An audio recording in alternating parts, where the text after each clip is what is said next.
जे नेपाल अहिले चाहिँ हाम्रो नेपालमा अचानक आउनुभएको बाढीको कारण धेरै मानिस लगायत धेरै घरहरू बगाएको छ हैन।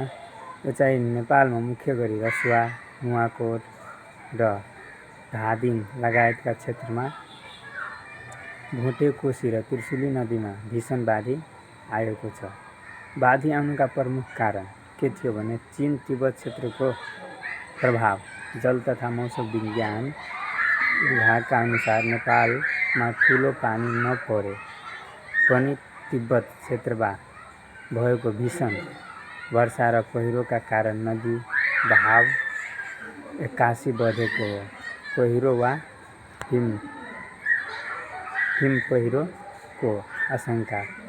तिब्बतपट्टि नदी थुनिएर फुटेको वा हिम पहिरो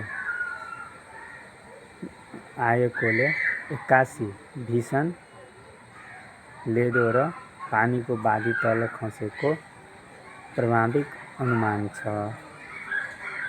हिमताल विस्फोट। उत्तर सिमानामा उच्च हिमाली भागमा रहेको हिमताल फुटेर बाढी आएको हुन सक्ने आशंका पनि अध्ययन भइरहेको छ।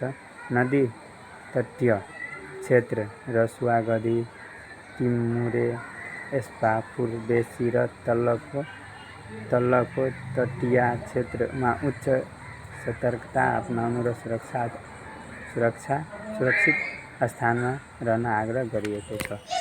यो चाहिँ अचानक हिमालबाट यो पानी चाहिँ अचानक तेज बहावमा चाहिँ आउनुभयो हैन।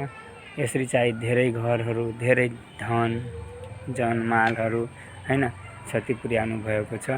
यसमा चाहिँ विभिन्न ठाउँबाट उहाँहरूलाई राहत सहायता र कपडा लगायतका खानेकुराहरूलाई सहयोग गर्नको लागि विनम्र आग्रह गर्दछु र यो घटनालाई चाहिँ सम्पूर्ण नेपालीहरू धेरै दुखित भएका छ हैन।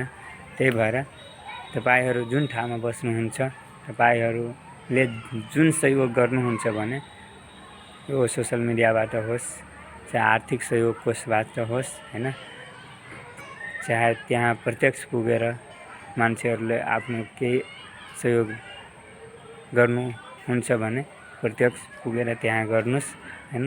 किनभने मानवता नै धेरै ठुलो कुरा हो हैन। त्यही भएर यो दुःखद घडीमा हामी सम्पूर्ण नेपाललाई एक भएर उहाँहरूलाई हेल्प गर्नुपर्छ हैन। हस्त। जय श्री राम, जय नेपाल।